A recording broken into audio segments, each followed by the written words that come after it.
नमस्कार, तुम्हा सर्वांचं बेलाच किचनमध्ये स्वागत। मी मनीषा आणि आज आपण पाहतोय मस्त अशी भुर्जी, पनीर भुर्जी आणि जी आहे अमृतसरची स्पेशालिटी। त्याच्यामध्ये काय वापरलंय, कशा पद्धतीने बनवली जाते, सगळीकडे स्पेशल असलेली अशी अमृतसरची पनीर भुर्जी आज आपण घरी बनवतोय बेलाच किचनच्या किचनमध्ये। तर कशी बनली नक्की तुम्ही बनवून पहा। रेसिपी तुम्हाला नक्कीच आवडेल। रेसिपी आवडली तर नक्की लाईक, सबस्क्राइब आणि शेअर करायला मात्र विसरू नका। खूप सुंदर आणि मस्त टेस्टी स्पायसी अशी पनीर भुर्जी।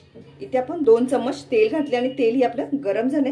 तर इकडे स्पेशली असं भुर्जी बनवताना याच्यामध्ये काय घातलं जातं तर बेसनचा वापर केला जातो। बघू शकता तेल आपलं गरम झाले मस्त असं आणि त्याच्यामध्ये मी इथे बघू शकता 2 चम्मच आपले जे घरचे चम्मच असतात डेली वाले त्या चम्मचने बेसन घातलेलं आहे।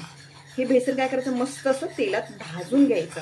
त्यामुळे जी भुर्जीची जी चव असते म्हणजे तिकडे बोलतात ना चांगलं कमी पैशात जास्त भुर्जी कशी मिळते आणि त्याची म्हणजे स्पेशालिटी आहे अमृतसर भुर्जी का तर त्याच्यामध्ये काहीतरी वेगळं असेल ना, त्यासाठीच तर स्पेशालिटी आहे। तर ती भुर्जी आपण आज घरी बनवतोय आणि मस्त अशी हे बघू शकता पनीर भुर्जी। तर इथे बघू शकता आपलं बेसन मस्त असं भाजलं गेले तर काढून घेऊया, करपून घ्यायचं नाही आपल्याला। याला बेसन काढलेलं आहे। आता आपण परत कढई ठेवली आणि त्याच्यामध्ये घालतोय बटर ही तिकडची स्पेशालिटी आहे। म्हणजे प्रत्येक वस्तूमध्ये बटर घातलं जातं, मक्खन जे बोललं जातं ते। तर इथे बघू शकता मी 3 क्यूब्स घेतलेले आहेत, म्हणजे 3 चम्मच असं अंदाजे असं बोलू शकता आपण। 3 चम्मच मी बटर घालते। बटरमध्ये बनवल्यामध्ये ही रेसिपी एकदम मस्त बनते। तर तुम्ही नक्की ट्राय करून पहा। तेलाचा वापर करण्याऐवजी बटर वापरा, नक्कीच रेसिपीला टेस्ट तो वाला येईल, म्हणजे अमृतसरवाला। तर इथे बघू शकता हे आपलं पूर्ण वितळवून घ्यायचं आहे। मस्त असं हे वितळलं गेलं लगेच आपण काय करतो याच्यामध्ये मी घालते हे बघू शकता। गॅस स्लो करायचा आहे, गडबड करायची नाही। आणि इथे बघू शकता मी इथे घेतलेत 10-12 लसणाच्या पाकळ्या आहेत। ठेचून नाही घेतलेल्या आहेत, त्यांना क्रश केलेल्या आहेत, म्हणजे कटिंग केलेल्या आहेत, बारीक बारीक अशा कट केलेल्या आहेत। त्याचा फ्लेवर आपल्याला खाताना लागावा यासाठी मस्त। आणि त्याच्यामध्येच मी घालणार आहे अद्रकचे तुकडे, तेही मी कटच करून घेतलेले आहेत, ठेचून किंवा बारीक करून असं घेतलेलं नाहीये। तर हे आपण असंच वापरते घालते। बघू शकता मी ते 1.5 वाटी कांदा घेतलेला आहे। कांदा जरा जास्त घ्यायचा, म्हणजे 1.5 कांदा मी इथे चिरलेला होता। कांदा जास्त मोठा होता त्यामुळे मी 1.5 वाटी कांदा घेतलेला आहे। मस्त असं हे तेलात फ्राय करायचं। बटरमध्ये भाजल्यामुळे त्याचा टेस्ट एवढा छान येतो आणि बेसन भाजल्यामुळे त्याचाही सुगंध खूप जबरदस्त येतो। आता हे आपण चांगलं भाजून घेतलेलं आहे। तर याच्यामध्ये मी घालते परत 1.5 वाटी टमॅटो, म्हणजे 2 टमॅटो मोठेवाले चिरून घेतले, स्वच्छ धुवून। त्यांनाही आपण त्याच्यामध्ये लालसरवाले घालायचे।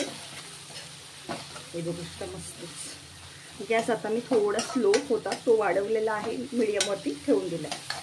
हे आपल्याला मस्त असं सॉफ्ट करून घ्यायचं। मसाले घालूयात आपण। तोवर हळद घातलेली आहे अर्धा चम्मच, 1 चम्मच धना जिरे पावडर, ही घरी बनवलेली पावडर आहे त्यामुळे त्याचा टेस्ट खूप सुंदर येतो। घरी बनवत जा तुम्ही नेहमीच। हे बघ मिक्स करून घेऊया हळद आणि धना जिरा पावडर। सुगंध काय जबरदस्त येतो। तिखटासाठी रेड चिली पावडरचा वापर करू शकता। इथे मी 1 चम्मच घाटी मसाला वापरते, तुम्ही कोणताही वापरला किंवा रेड चिली पावडरचाही वापर करू शकता। तिखटानुसार घाला, जास्त नाही। पनीर तिखट लागत नाही त्यामुळे तिखट जरा जास्त म्हणजे हवं यासाठी तुम्ही हिरवी मिरचीही वापरू शकता। तर हे बघू शकता मी तेलात मस्त असं भाजून घेते याला। नंतर आपला गॅस स्लो करायचा आणि मसाला व्यवस्थित असा भाजून घ्यायचा। आता आपण काय मसाला आपला मस्त असं तेलात बघू शकता तेल निघायला लागलंय। तर आता ह्या स्टेजवरती आपल्याला काय करायचं, बेसन जे भाजून घेतलेलं आहे ते आपण याच्यामध्ये घालायचं। तेलामध्ये जास्त असं तेल, जेवढं तेल आहे तेवढंच पीठही घेतलेलं आहे त्यामुळे ते व्यवस्थित असं भाजलं जातं आणि त्याचा टेस्टही खूप सुंदर येतो। बघू शकता आता गॅस मी स्लो करते आणि हे आपल्याला मिक्स करून घ्यायचं मस्त। मसाल्यामध्ये बेसन घातल्यानंतर जो फ्लेवर येतो तो खूप सुंदर आहे, जबरदस्त। आता भाजून घेते। बेसन घातल्यामुळे मसाल्याला बघू शकता हे घट्ट यायला लागलं। बेसन आपलं सगळं तेल आहे किंवा पाणी असेल मसाल्यामधलं, म्हणजे टमॅटरमधलं वगैरे, ते सगळं ऑब्झर्व करून घेतलेलं आहे। तर आता आपण या स्टेजला काय करायचं, थोडं पातळ करायला हवं आपल्याला हे, तर पाणी घालूयात। तर इथे मी काय करते पाणी घालते, हे बघू शकता। आणि थोडंसं याला थोडा रस्सा टाईप असं बघू शकता। सुगंध काय छान येतो सांगू. अजून आपल्याला मीठ घालायचं आहे टेस्टसाठी. तुम्ही तुमच्या टेस्टनुसार मीठ घालू शकता. हे बघू शकता मी ते पातळ केलेलं आहे हे पाणी घालून थोडं. आता आपण याच्यामध्ये घालतोय मीठ. टेस्टनुसार मीठ घालतोय तर मी इथे 1 चम्मच मीठ घालते. हे बघू शकता तुम्ही तुमच्या चवीनुसार मीठ घालू शकता, कमी जास्त करू शकता. मसाल्याला आपल्या उकळे आलेले आहेत. याच्यामध्ये गरम मसाला घालायचा राहिला तर इथे मी बघू शकता 1 चम्मच गरम मसाला घालते. तुम्ही तेलामध्येच भाजून घेतला तरी हरकत नाहीये. मी वरून घातलेला आहे. आता त्याला परत एकदा आपल्याला उकळी काढायची याची मस्त अशी. हे बघू शकता किती घट्ट आलं हे लगेच, खूप सुंदर असं. मी इथे काय केलं 200 ग्रॅम पनीर घेतलेलं आहे. आता मी ती कसं घालायचं ते तुम्हाला दाखवते. असं हे मिक्स करून घेते एकदा. मस्त सुंदर मस्त अशी हे उकळी आली मसाल्याला आपल्या बघू शकता. तर आता काय करायचं ते मी पनीर घेतले 200 ग्रॅम आहे हे.